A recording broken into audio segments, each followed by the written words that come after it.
I'll tell you a story, okay? This is the last time I went to the States. I watched the Leaf and Sabre game, right? I'm not a big fan of America. Just their attitude towards us. You know what I mean? As Canadians, we are a great neighbor. You understand what I'm talking about? We know everything about them. We know maybe sometimes too much. Like their obesity rate, we don't need to know that shit, but we do, right? It's a little creepy, right? They know nothing about us, okay? So me and my buddy, we went Leaf Sabre game last April. We smoke a joint before we're heading back into the arena. Okay? Fucking sue me. Okay? Right? I don't know the laws in New York City. I think it's jail time or something. But you know how you can walk down Queen Street with a joint and be like, "Officer!"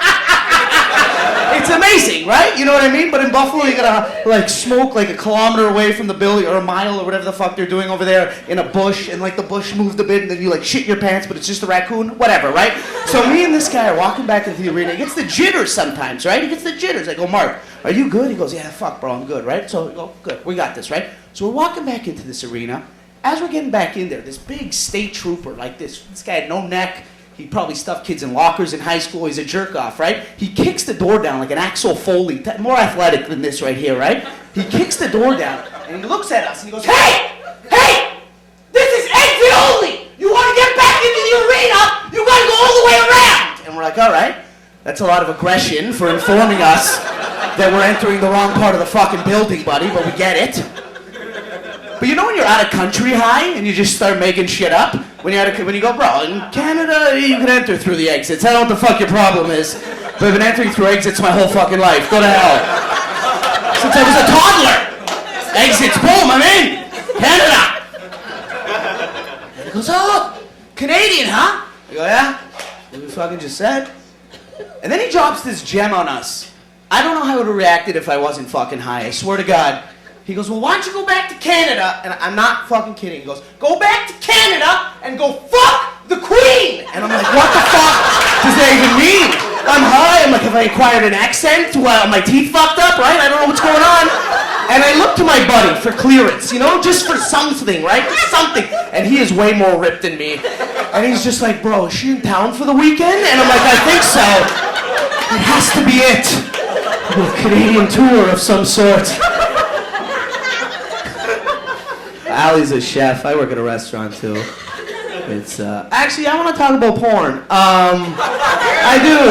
I'm not even watching porn. My sex life is so pathetic right now that I'm not even watching porn for the sheer sex aspect of it. Like I have problems not only in bed but just like undressing, like just getting my shit. Like you watch porno and you see the guy like with one shot just take off the belt like he's starting a lawnmower, like, and his pants drop, and you're like, how the fuck did he do that shit?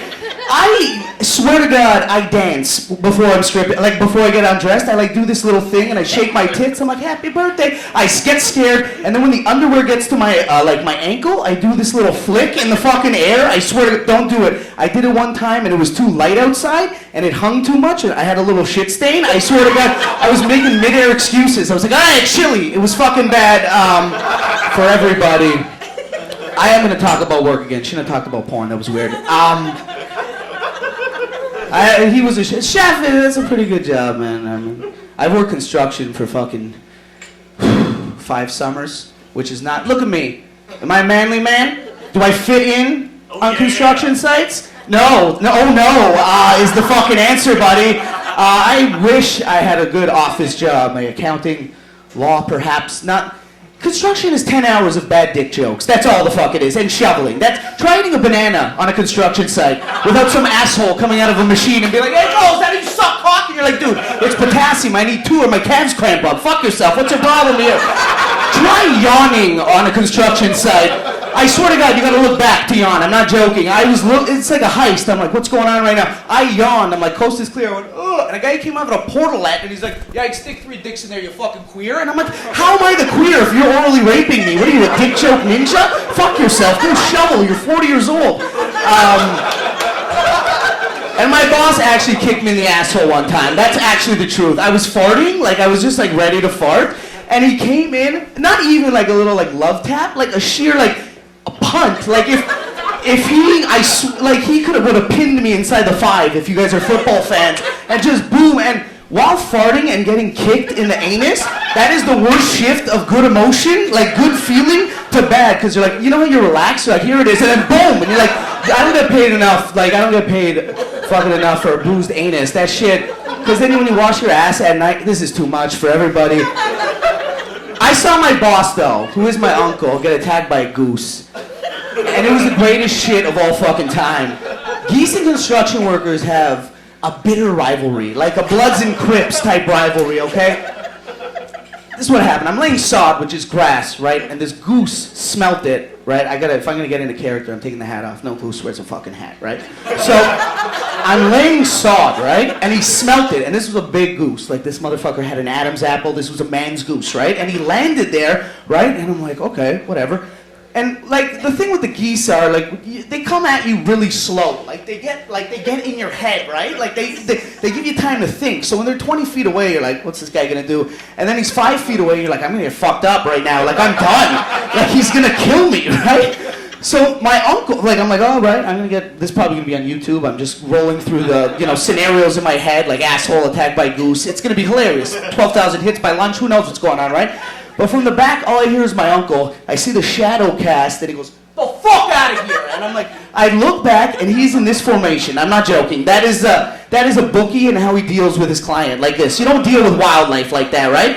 And the goose will not back down. The geese, they are a statue in this country. They know that if you hit them, that's jail time and a fine. Trust me, they've adapted this fucking knowledge. They're in your face like a drunk chick at a bar. Like, oh yeah, hit me, motherfucker. What are you gonna do? They know that shit, right? So then my uncle called the goose a citru, which in Italian means a gay man. I don't know how you question a bird's sexual orientation, but he fucking did it. And the bird flew away. It was amazing. It was like he didn't want to be outed in the gay bird community. He fucked off. He flew into the day. And my uncle drops the line of the century. I swear to God, as the bird is flying away, he looks at me, goes like this, I would have hit him so hard I would have knocked him off the fucking loony. And I'm like, that's not even the same bird, you fucking idiot. It's a different aquatic bird. Can I shake it up on you guys? Can I shake it up? I don't want to do jokes no more. I just want to do like social commentary and shit like that.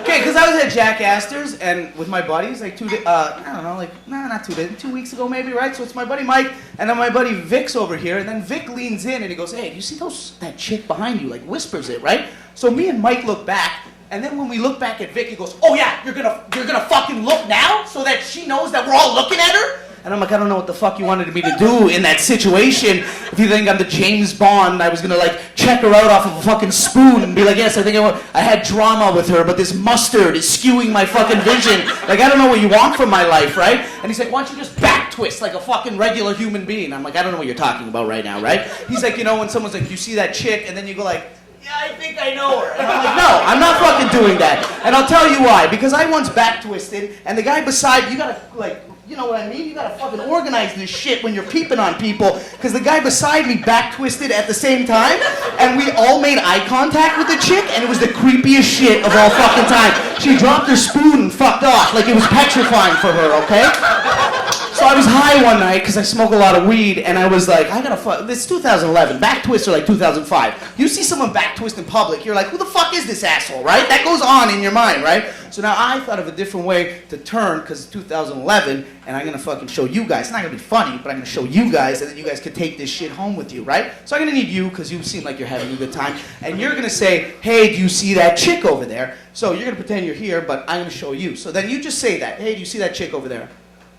See that chick over there? You gotta be very quiet though. You can't fucking, we're in a setting where, hey, see that broad? Yeah, she's leaving the fucking door right now because you're too fucking loud, okay? So one more time or I'll take it to your girlfriend right now because you can't fuck up again, okay? Whisper that shit. See that fucking... Beautiful, right? So instead of this shit, 2006 fucking, oh yeah, like we all know that's coming, right? One more time, I'll show you, 2011. You guys ready for this shit? Girl. So instead of this shit, you go like this. What the fuck's with all these fruit flies?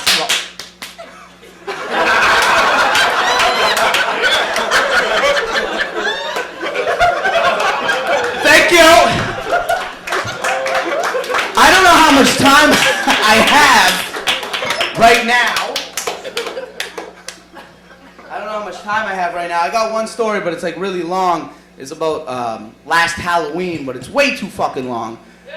Should I do it? Okay, I'm gonna do it. It's really scary too. So it's not scary. Okay, this is what happened. Last Halloween, my friends bring me to a club. I don't want to go to a club. I don't like clubs. People drink. They get a hand at clubs, right? So I go to this club, and it's down at the lakeshore, right? So people drink and get stupid at clubs. I don't like clubs. We're leaving. It's 3 a.m. It's me, my buddy Mark, and his friend Raul. They're crazy. Mark is crazy. My buddy Mark is insane, okay? He has actually gotten recruited in street fights. Like, he was going on a date to meet his girlfriend. A van pulled up. They're like, bro, we're one down in a street fight. You're in? And he's like, yeah. And he joined a street fight. That's how fucked up this guy is. I'm not even joking, okay? Raul crazier, okay? So we're driving out of the exhibition. We're making a left on Lakeshore. This guy comes up to the car, 3 a.m. He knocks on the fucking door, so I roll down the window. I'm sitting in the back, and I go, "What's going on?" I just had smoked a joint at the time before entering the car. I was very happy. And he goes, "Get the fuck out of here, because my friends are drunk and stupid, and they'll fuck you up." And I'm like, "Okay, listen, maybe talk to them about their problems. We're just trying to make a left and get out of here." Before we knew what was happening, these 4 guys dressed as fucking pumpkins, okay? Pumpkins. Start shaking the car like monkeys at African Lion Safari, like, what? And our car is shaking, right? So they're like, my buddy's like, roll up the window, right? So I'm about to roll up the window, but at the same time, be like, nice costume, cocksucker. Like I was gonna do that, right? Like I'm an asshole, right? But he sensed it. So as I'm about to fucking roll up the window, this big pumpkin fist comes in and fucking rocks me, like right in the face. Like, I haven't been punched in the face in 7 years, like 7 years. I didn't know how to react because I was stoned, I was confused. As soon as I got hit, I went like this, oh, for crying out loud. That was my fucking response to getting punched in the face, for crying out loud, right? So they're kicking the shit out of the car. We make the left on Lakeshore. Raul gets out. He's fucking freaking out. He's like, look, there's dents everywhere. I'm trying to calm him down and go, my grandfather owns an auto body shop. Take it easy, right? Mark goes like this, fuck it. You got weapons? And Raul goes, oh yeah. And he pops the trunk. I swear to God, he throws Mark like a snow scraper, ice pick type thing. He has a tennis racket, and he throws me an umbrella. I'm like, who the fuck am I? The Penguin? What the fuck am I gonna do right now? I'm like, I'm waiting in the fucking car. Relax, right? So they go, they come back, they're like, we couldn't find it, but we're going back in. I'm like, oh fuck, that's great. We do a couple turns, we see the 4 pumpkins, right? My buddy, Raul, looks at Mark looks at him, and he just goes like this, run him over. And I'm like, run him over? What, are you out of your fucking mind? You're gonna run this guy over? What, are you crazy? And Raul goes, good idea, and pins it, okay? This guy bailed at like 4 feet, like from here to the table. I don't know if anybody's almost hit someone with their car before on purpose. It is the scariest shit in the world. You hear the guy went like this, holy fuck bro, they're serious, and jumped out of the way. That's fucked up, okay? Soon as we missed them, Mark, my buddy, the crazy guy goes like this, U-turn. And I'm like, are you kidding me right now? And Raul goes like this, I can't, it's a one-way street. I'm like, oh now? You have fucking morals all of a sudden? You want to break the law now?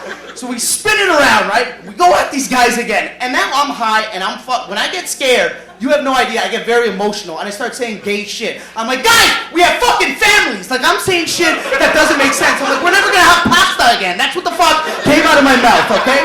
So we're driving and I'm freaking out. We miss him again. Mark looks at Raul and he goes like this, 3rd time's a charm, bro. And I'm like, that is not the line applicable for this fucking situation, okay? We spin back, we're going at these guys the 3rd time. Mark now has no shirt on. I'm not fucking around. No fucking shirt on. He had a huge back pimple. I'm like, should I pop it for leverage? Like, I don't know what the fuck's going on in the situation right now. And he's out the window. We had cornered one guy, right? He's out the window with the fucking ice scraper thing, right? And like a William Wallace, he goes, fuck off! And he yells at the top of his lungs. And hits this guy, but with the broom part, and stabbed himself with the ice pick. He's like, I'm down! And that was last Halloween. Thank you so much.